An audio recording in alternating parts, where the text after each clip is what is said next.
Bonjour chers explorateurs de conscience, nous sommes ravis de vous accueillir pour ce mercredi. Bonjour à tous les explorateurs de conscience. Nous allons aborder aujourd'hui un thème très spécifique et vous allez voir qu'il va y avoir changement. La dernière fois, vous avez vu que Heidi s'est transformée en Antonella.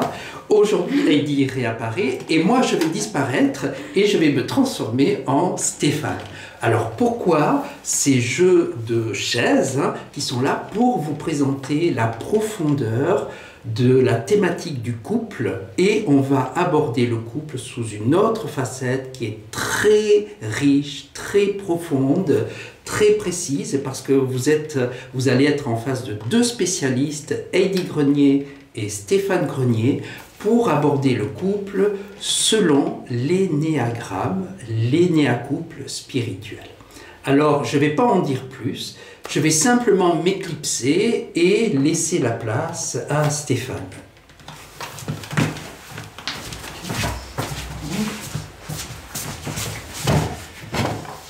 Eh bien, bonjour à tous les explorateurs de conscience, je suis ravi d'être avec vous, et puis ravi d'être à côté de ma compagne pour vous parler un petit peu de l'énéagramme et puis de ce qu'on peut vous proposer comme accompagnement et en tout cas comme éclaircissement dans le couple. Alors, je vais rebondir. Concernant l'énéagramme. On va vous offrir en fait un apport sous cet angle-là. Pourquoi énéagramme spirituel? Tout simplement parce qu'on fait vraiment le pont avec nos échanges avec Jean-Luc et Antonella, concernant évidemment toute la richesse et la profondeur de la rencontre sur le plan des âmes. Et on va voir comment l'énéagramme et toute la logique de l'âme, on va dire, s'épousent à merveille. Alors tout simplement, je vais brosser rapidement un petit peu, moi, où je situe la structure de caractère dans lequel est logé le système de défense. Eh bien, vous savez que dans notre manière, on va dire, d'échanger, dans l'ensemble de nos comportements, nous avons des réactions face à ce qui pourrait être, je pourrais dire, perçu comme du danger. Et peu importe s'il est réel ou on va dire fictif, enfin en tout cas l'histoire qu'on se raconte à travers ça, en tout cas notre système le vit comme un réel. Et donc on va avoir tout un système de comportement avec des réponses musculaires et au niveau des fascias qui vont nous mettre, on va dire, à réagir face à ce qui se présente devant nous. Et donc cette structure de caractère qui est bien inscrite, on va dire, et dans notre comportement et vraiment dans les tissus, dans la réponse, je vais dire, hormonale, tissulaire, on va dire, du corps, eh bien, je pourrais la situer vraiment comme l'espace de l'écorce du corps. Et elle colle tellement à qui nous sommes, elle colle tellement à notre être, que souvent on confond la structure de caractère avec ce qui pourrait être en fait notre essence, l'expression de notre âme. Et pour vous faire image, ce serait un petit peu comme quand on a un collant sur la peau, un collant couleur chair, donc qui épouse complètement la forme de qui nous sommes. Et cette peau-là, elle adhère, elle moule complètement, on va dire, notre corps. Et la structure de caractère, et donc le système de défense, serait un petit peu comme ce collant moulant qui colle à notre être. Et ça colle tellement que par moments, nous croyons être cette structure de caractère avec la réponse faite de tous nos systèmes de défense. Et donc il y a tout un parcours pour pouvoir, on va dire, un petit peu appréhender notre mode de fonctionnement privilégié qui pourrait correspondre un peu à notre carrosserie de voiture. Et puis le moteur, le ronron, plus en fait les caractéristiques de notre essence, de notre âme. Tout à fait. Et ce qui peut être intéressant, c'est d'observer aussi, c'est que dans ce qui peut faire obstacle à notre épanouissement, et donc on va dire, à la manifestation de qui nous sommes vraiment, ça vient très tôt dans l'enfance. Les habitudes, se créent très tôt dans l'enfance, mais alors, au niveau corporel, bien sûr, mais au niveau émotionnel. Donc on a, par rapport à une situation extérieure qu'on peut vivre avec son conjoint, toujours avoir la même réponse émotionnelle, adaptée et conforme au système de défense pour se protéger. Il en va de même pour le système des pensées. Et c'est pour ça qu'il est intéressant d'aller travailler son observateur intérieur et de voir que plus on va aller, on va dire, je dirais pour rebondir sur l'exemple du bas, un petit peu casser le bas un petit peu partout pour libérer un petit peu les qualités de l'essence, pour pouvoir mieux communiquer ensemble et être moins en réactivité.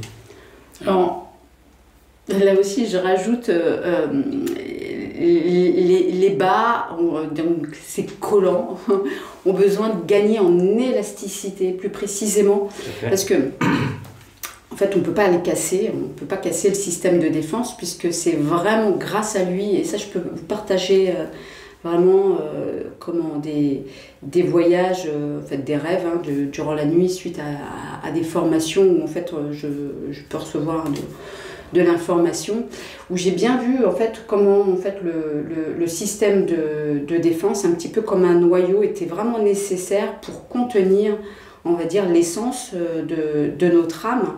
C'est comme si elle était vraiment la structure de caractère, donc, et le système de défense est comme le contenant qui permet à l'âme de pouvoir être là, de s'incarner, quoi.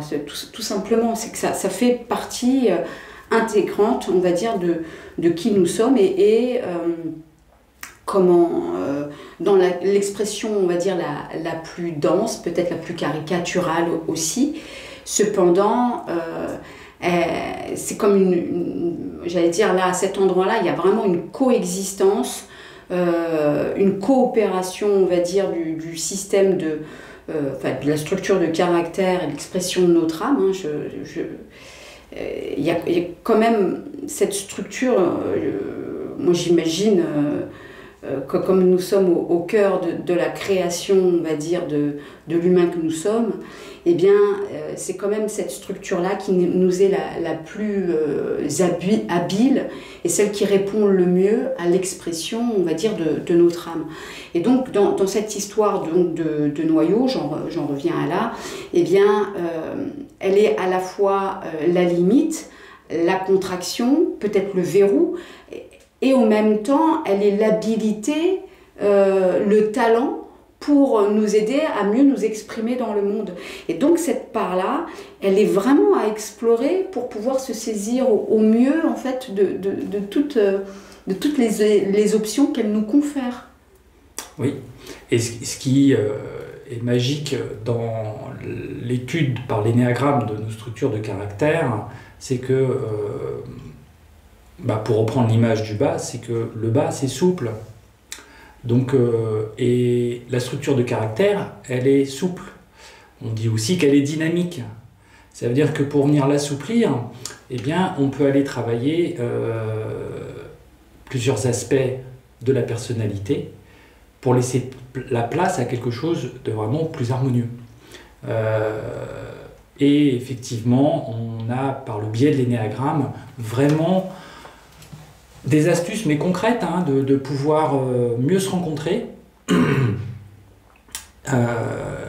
Et effectivement, c'est fondamental d'aller chercher ce qui nous met en réaction, parce qu'avec un travail en profondeur, on peut assouplir la réactivité et du coup amener un meilleur accueil de la différence de l'autre et ne pas retomber dans un mouvement répétitif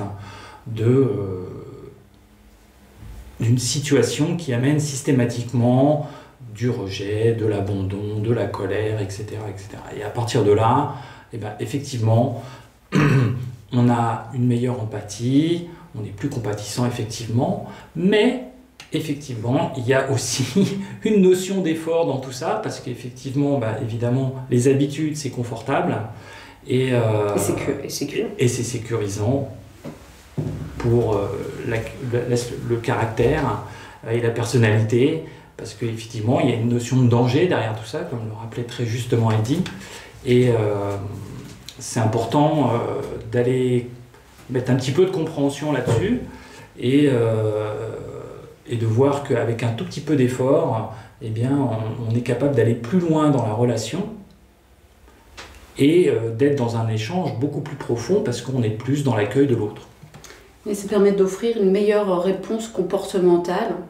Et c'est tout ce qu'on peut observer dans ce qu'on retrouve dans les enseignements en épigénétique qui vient vraiment conforter l'intérêt d'étudier dans le champ de l'expérience l'aspect de la structure de caractère. Est-ce qu'on peut dire en 2 mots aussi, finalement, là où l'énéagramme nous soutient, nous aide dans le couple que nous formons? Qu'est-ce que ça permet finalement? Il y a évidemment plein de niveaux de perspicacité avec l'énéagramme dans ma relation de couple avec toi. Hein, et c'est déjà l'élément fondamental, c'est vraiment la différence. Voilà. La différence, c'est de pouvoir accueillir ma compagne dans ce qu'elle a de complètement différent de moi, parce qu'il y a beaucoup de choses qui ne me ressemblent pas, mais c'est ce qui fait la richesse. Voilà. Ça, c'est la première étape pour moi qui a été hyper enrichissante. Alors que pendant pas mal d'années, c'était très réactif chez moi là-dessus. La deuxième, c'est le cran supérieur, c'est la marche supérieure, c'est de se dire, tiens, tout ce qu'elle est, tout ce qu'elle représente, eh bien, si moi je faisais pareil, je vais peut-être m'aventurer quelque part que je ne connais pas, qui reste quand même sécurisé parce que je me connais un peu mieux. Donc à partir de là, en tout cas, je connais mieux ma structure de caractère, mais en tout cas, ça me permet d'être plus en confiance avec moi-même. Donc là, je vais peut-être déborder sur mon type de caractère, mais c'est pas grave. Mais en tout cas, ça va laisser émerger chez moi des zones que je ne connais pas. Et du coup, me permettre d'être plus, de plus me montrer tel que je suis, plutôt que tel que je crois être. Et ça c'est vraiment très important. Alors, merci Stéphane et Eddy pour cette présentation riche. Est-ce qu'on pourrait aborder maintenant des aspects très concrets au sein du couple? Et supposons par exemple que vous ayez... D'abord, quels sont les types de couples que vous accompagnez avec l'énéagramme? Donc, pour la première question, pour savoir qui peut être concerné par l'énéacouple, et ensuite, quelles sont les observations de transformation de couple que l'on peut soupçonner avec l'utilisation de l'énéacouple? Alors, l'accompagnement des couples, déjà, il se fait à 2 niveaux. Il y a déjà amener la personne à découvrir sa structure de caractère, ça c'est fondamental. Donc dans un couple, c'est amener les 2 personnes à découvrir quel est leur type de personnalité, donc ce qu'on appelle l'énéatype, ce qui permet par la suite de pouvoir définir des axes de progrès pour chacun et pour le couple. Puisque on va être capable, ensemble, de donner des directions pour pouvoir mettre la personne, chaque personne du couple, dans un processus dynamique de transformation, puisque à partir d'un état de réactivité négative, on va passer à un état de réactivité positive. Okay. Et c'est d'amener le couple à cheminer vers quelque chose qui met en réactivité, quelque chose qui bloque la communication par quelque chose qui va amener à ouvrir un espace totalement inconnu de l'un et de l'autre. Et ça se traduit comment? Ça se traduit par plus parler de soi en tant que soi, et plus parler de soi en fonction de ce que l'autre nous apporte et ou nous fait, où on a la sensation qu'il nous fait. Et ça, c'est ce qu'on appelle la méthode du feedback, mais qui s'applique à beaucoup d'endroits, mais spécifiquement dans l'énéagramme, elle permet vraiment d'enrichir, de s'enrichir et d'enrichir l'autre sur ce que nous sommes. Voilà. Et c'est comme si le regard de l'autre permettait d'avoir accès à des espaces, en fait, comme à des angles morts, enfin des endroits d'ailleurs qu'on ne connaît pas, hein, que l'autre nous permet de révéler. Alors concernant l'accompagnement des couples, eh bien nous accompagnons les couples qui sont en couple, on va dire tout type de couple.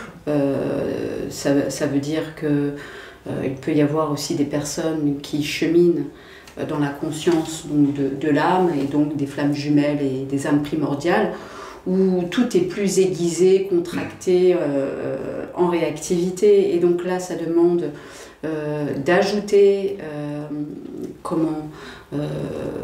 une approche complémentaire, et c'est ce que nous envisageons dans les séquences de travail avec les regards croisés avec Jean-Luc et Antonella, justement pour approfondir cette combinaison Énéa couple, vision de l'âme. C'est pour ça qu'on l'a appelé Énéa couple spirituel, merci. Vraiment pour venir à apporter un regard enrichi et faire les ponts au niveau des différentes structures, et de voir comment ça répond et comment communiquer avec plus de, on va dire, fluidité, et sur des dimensions, on va dire, plus denses de notre être, et des espaces plus subtils, et comment danser, on va dire, avec ces harmoniques. Hein. Et puis nous accompagnons aussi ce qu'on peut appeler les couples professionnels, hein, les binômes professionnels. Hein, mais ça peut être aussi le rapport parental, parent-enfant. Donc dans cette dimension du couple, il y a vraiment la question du regard du duo, hein, comme l'espace de symbiose, et comment pouvoir, dans ce même environnement, comment permettre une régulation dans la réciprocité de ce que chacun a besoin de dire, et surtout d'être avant tout. Exactement. Puis la profondeur qui peut être touchée à ce moment-là, c'est de prendre conscience que à partir du moment où je connais mieux ma structure de caractère, je suis plus à même de dire comment je fonctionne, et l'autre est à même de savoir exactement ce qu'il faut dire, pas dire, pour que la communication puisse continuer de se faire de manière fluide. Et ça, c'est vraiment très important en énéagramme, parce que vous voyez bien que c'est un système dynamique qui va dans les deux sens. Hein. C'est-à-dire que je parle de ce que je vis, et l'autre, s'il a besoin d'avoir un échange fluide avec moi, il a besoin de me connaître pour mieux adapter son discours, sa façon de faire, pour bien échanger avec moi. Voilà. Et je te remercie, parce que du coup ça me donne envie de rebondir sur le fait que c'est comme si il y avait quelque chose d'illusoire en imaginant que nous pourrions nous transformer dans la partie la plus dense, j'allais dire la plus osseuse de qui nous sommes. Donc nous pouvons, on va dire, régénérer, on va dire la moelle, mais la nature de qui nous sommes vraiment reste singulière, et aussi bien dans la partie la plus subtile comme la plus dense dans l'espace de nos carrosseries. Donc la structure de caractère dont nous sommes faits ne changera pas. Et donc il n'y a pas d'amélioration à vivre de ce point de vue-là. Ce qui est intéressant, c'est d'aller changer notre regard. Ça veut dire modifier notre comportement et la manière dont nous réceptionnons l'autre. Ça veut dire comme générer une aptitude à s'ouvrir à quelque chose de plus grand que ce que nous avions envisagé. Ça veut dire élargir la fenêtre à partir de laquelle je regarde de façon habituelle. Alors, si je comprends bien, vous accompagnez tout type de couple, hein, que ce soit des couples maritals, un couple marital ou un couple professionnel. Comment ça se passe dans le concret? Est-ce que ce sont des séances individuelles? Est-ce qu'il y a un programme d'accompagnement? Quelle est la durée? Voilà, c'est ces aspects-là, s'il y a des couples parmi les auditeurs qui se sentent appelés. Donc, tout ça, en fait, est à définir avec les personnes que nous allons rencontrer. Nous posons, on va dire, un temps d'échange pour évaluer quelle est la demande et puis établir au plus près un parcours adapté à la situation. Et donc, ça peut être dans un premier temps un rendez-vous, si on va dire, on pourrait prendre l'exemple d'un couple marital qui viendrait se présenter. On prendrait la demande, on va dire, du couple, puis nous prendrions soin de voir chaque personne de son côté, et puis après de les faire se rencontrer et de proposer des exercices. Donc ça, ce serait d'un point de vue individuel, et puis d'établir un parcours, on va dire, au plus près de la demande, et puis ajuster au rythme des possibilités de la personne. Et puis, il y a également tout ce que nous allons proposer en termes de stages, peut-être de séminaires. De séminaires ou de ce qu'on pourrait appeler de retraite, hein, parce que ce qui peut être intéressant dans les séminaires de couple, c'est qu'il y a la dimension du groupe qui peut être intéressante et qui peut être intéressante dans le sens où elle va venir révéler des talents que les gens n'ont peut-être pas forcément, en tout cas des richesses qu'ils n'ont pas forcément eu la possibilité de dévoiler en couple avec d'autres personnes. Voilà. Et ça, ça peut être très intéressant. Et effectivement, la dynamique du groupe permet d'aller plus vite aussi, en général. Et là aussi, j'ai l'image de l'écosystème qui se présente, et c'est comme si la réponse que je n'ai pas dans mon couple, un autre couple peut l'avoir pour nous, à travers leur regard et leur bienveillance. Et évidemment que chaque couple a une réponse pour l'ensemble des couples. Et c'est comme si, à travers cette conscience du collectif, nous amenions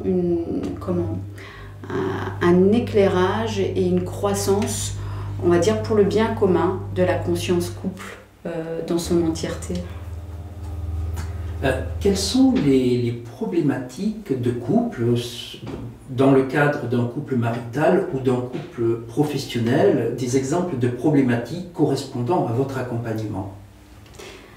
Alors, il se peut que les personnes viennent, c'est comme l'histoire du symptôme, hein, ou la pointe de l'iceberg, la personne va venir, comment pour dire, bon, voilà, on a des difficultés de communication, on ne se comprend pas, et puis c'est toujours la même histoire qui se répète. Bon, ça pourrait être un projet du couple comme un projet d'entreprise, mais comme une réactivité forte qui se joue entre les individus. Souvent, en fait, cette pointe de l'iceberg, comment elle parle de la partie immergée, et là, on vient dans la logique de l'âme. Hein, ça touche. Il y a toujours une faille qui nous amène on va dire, à nous faire suinter, parce que tout simplement, nous sommes appelés par le message de l'âme. C'est toujours à ce niveau-là que ça se passe. Donc, évidemment que si on va dans des lieux communs, eh bien, dans les histoires ménagères, eh bien, il y a la distribution de l'emploi du temps, le sujet des dépenses, qui s'occupe de l'organisation, comment on va dire, soit aux enfants ou soit du week-end, l'expression de la tendresse, il y a toute la sphère, on va dire, des idées ou des idéaux.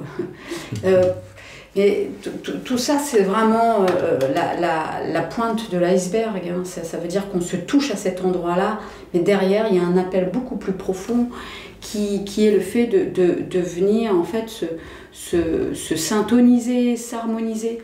Et vraiment, en fait, il y a vraiment une clé qui est évidente, c'est que pour pouvoir se rencontrer et se stabiliser, c'est vraiment déjà au niveau du système neurovégétatif. Il faut que les corps ralentissent pour pouvoir se rencontrer, d'avoir une espèce de stabilité au niveau des souffles, de la rencontre, de la cohérence cardiaque. Ça veut dire que là, par exemple, on est là tous les deux, et pour pouvoir amener une fluidité dans notre communication, comme à un moment donné, moi je me suis calée assez naturellement, donc au niveau de la cage thoracique de Stéphane, j'ai commencé à réguler, respirer là, je ne sais pas si tu l'as senti, tout à fait. Et comment c'est venu contribuer dans le fait de communiquer dans l'instant. Exactement, voilà. Moi je peux partager qu'effectivement ça m'amène à apaiser ma structure mentale, puisque je suis de centre d'intelligence mentale, à être plutôt agité par là. Donc là, le fait d'être à son contact physique et de sentir de l'apaisement, en tout cas d'ouvrir un espace de tranquillité. Voilà. Et en parallèle, moi je vois que j'ai calmé en fait mon flux émotionnel, et puis hop là, je me suis branchée sur ce que tu nommais, et puis ça me soutenait pour structurer mes idées. Hein, donc ça balançait différemment, quoi. Voyez comment, on va dire de façon très, très simple dans l'instant, comment en fait nous combinons nos forces. Mais ça se passe en fait pour combiner les forces et puis se rejoindre sur un plan, on va dire, plus subtil. Ça demande que les corps, on va dire, s'harmonisent et se régulent. C'est vraiment le système neurovégétatif qui s'opère à cet endroit-là. Ce que je pourrais ajouter, c'est que sur les couples qui vont se présenter, peut y avoir un essoufflement ou une forme d'abandon de l'effort. Et ce qui est puissant avec l'énéagramme, c'est que dans tout ce que nous faisons, nous sommes talentueux. Mais il se trouve que nous le sommes par excès, tout le temps par excès. Si nous n'en sommes pas conscients, tout ce que nous faisons, nous le faisons par excès. Ce qui ne permet pas de laisser la place à d'autres choses. Et donc dans l'essoufflement, eh bien, les gens vont accentuer les excès et du coup, le couple va s'éloigner de plus en plus. Donc il y a jusqu'à temps que le lien se rompt. Parce qu'à un moment donné, celui qui travaille déjà beaucoup va travailler encore plus, celui qui est déjà très pas en retrait va être encore plus en retrait, et à un moment donné, il y a un état de rupture. Voilà. Et donc les couples qui peuvent se présenter, c'est des couples qui sont bien avant la rupture, qui sont devenus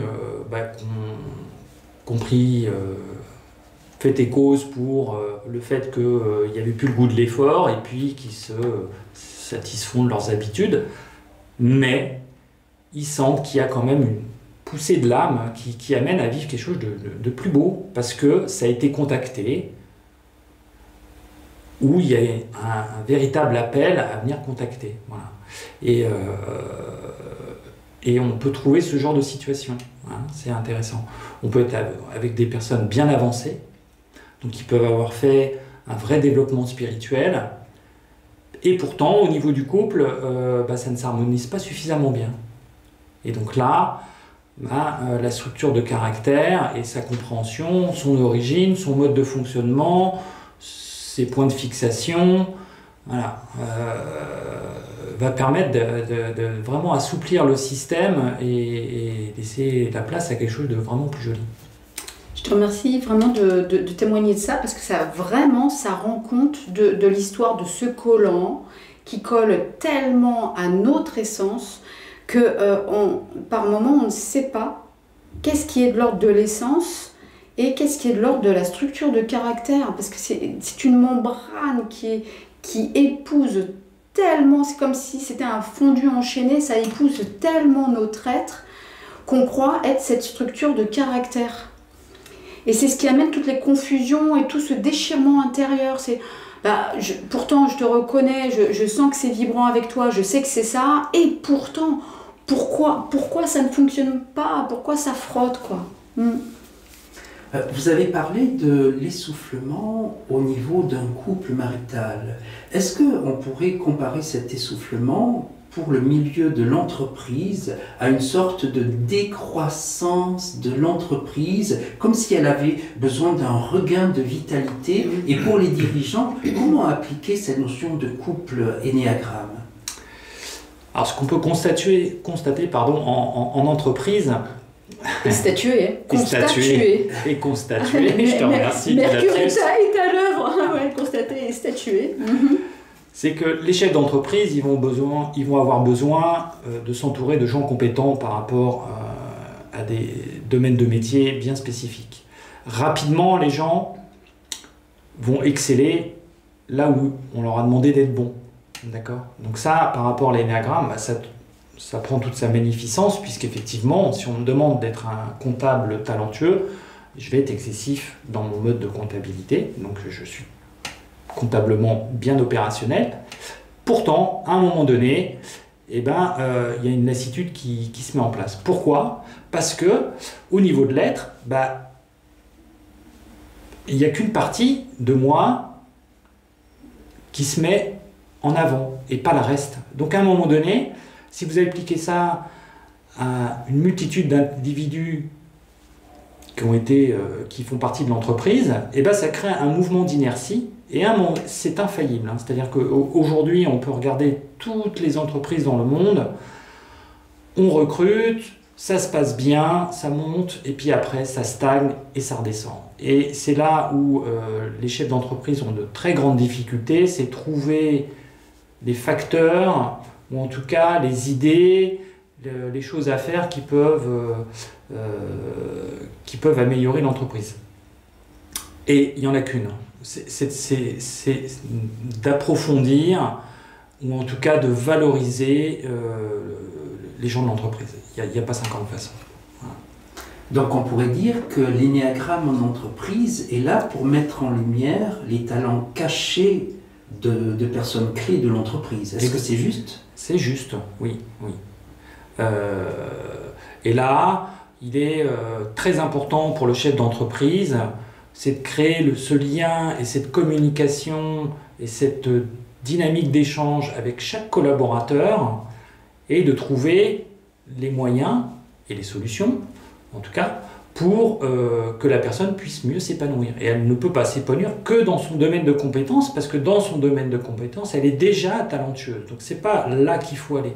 Il faut aller travailler les ressources de la personne autrement. Voilà. C'est ce qu'on peut retrouver dans l'esprit des masterminds, où les personnes se regroupent, partagent leur champ d'expérience et s'enrichissent mutuellement. Exactement. Et forcément, le chef d'entreprise, il a une responsabilité, parce qu'il dans un système pyramidal, évidemment, il est tout en haut, et sa première prise de conscience, c'est de se dire que les gens sont différents, voilà, et que chaque différence va être une vraie valeur ajoutée à l'entreprise. Ça, c'est fondamental. Voilà. Au-delà d'un couple, qu'il soit marital ou professionnel, est-ce que tout ce que vous venez de partager peut s'appliquer à un célibataire ou un chef d'entreprise qui cherche un associé? Oui, 11-11, bien sûr. Bien sûr. C'est même la porte d'entrée, je dirais. Ça veut dire que premièrement, le chemin se fait à un niveau individuel. C'est vrai qu'on a commencé par le couple, mais premièrement, nous faisons couple déjà avec nous-mêmes. Et on pourrait dire, cette structure de caractère avec notre essence fait couple. Et donc, nous avons à faire couple avec cette entièreté en nous-mêmes, premièrement. Quelqu'un qui s'éveille, qui s'intéresse à lui, en profondeur, il va avoir envie, moi je parle d'éveil, c'est d'aller vers des prises de conscience. Autrement dit, travailler l'observateur intérieur. Je vis quelque chose, un apport extérieur à moi me fait réagir tout le temps de la même façon. Et ce que je vis ne me satisfait pas, j'ai envie de vivre différemment. L'énéagramme permet d'avoir une meilleure compréhension de soi et d'aller vers quelque chose de nouveau, c'est-à-dire d'aller ouvrir une plus grosse partie de soi qu'on ne connaît pas.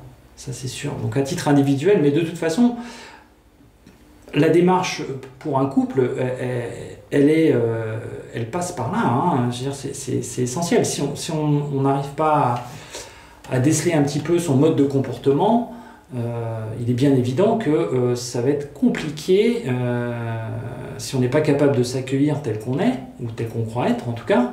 Comment peut-on accueillir l'autre? Donc c'est forcément le travail, il est individuel. Donc pour une personne seule, c'est tout à fait naturel de pouvoir être accompagné. Hein. Et je pourrais rajouter ce qui est vraiment riche, évidemment, qu'en couple, quand les deux coopèrent, évidemment que c'est beaucoup plus réjouissant, ça va plus vite. Oui. Ouais, c'est facilitant, quoi.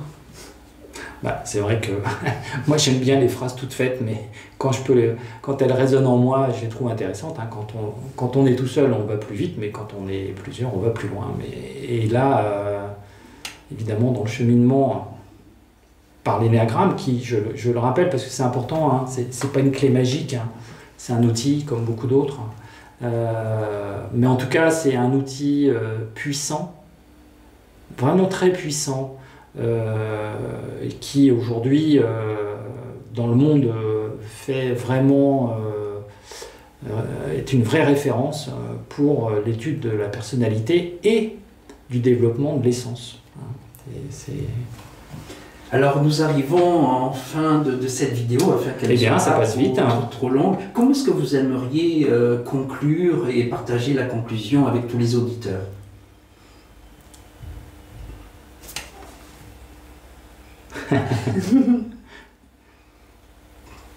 Tu te grattes l'œil.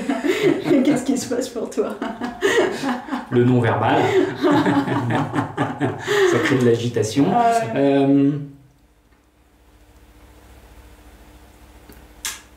Je sais pas. En fait, c'est vraiment intéressant parce que je vais vous dire moi ce qui m'a traversé. Je vois si je l'ai entendu. Voilà. Et donc il m'a bien réceptionné. C'est que j'ai eu un mouvement de gratitude où je me voyais lui dire vraiment que je le remerciais d'avoir cheminé. C'est ça que j'ai reçu. Et voilà, c'est ça. Ouais. Que c'était bon et que oui, c'est vraiment bon et soutenant, réparateur, nourricier. Ouais, parce qu'il n'y a pas que les femmes qui nourrissent, hein, les hommes nourrissent également. Donc c'est vraiment nourricier et soutenant en fait, que tu t'aies osé, que tu aies eu l'audace d'y aller, quoi. Ouais, c'est ça. Voilà. Ça n'a pas été simple, hein, mais parce qu'il faut passer par des étapes, mais voilà, ça met sur une dynamique positive et j'invite vraiment les gens à aller dans cette dynamique-là parce qu'une fois qu'on la touche, c'est joli. Alors, nous allons avoir l'occasion de faire plein de vidéos de façon à détailler l'énéagramme parce qu'il y a une très grande richesse derrière tout cela. Oui. En attendant, eh bien, on vous souhaite de passer un bon mercredi et on vous dit à très bientôt. À bientôt. À bientôt. Au revoir.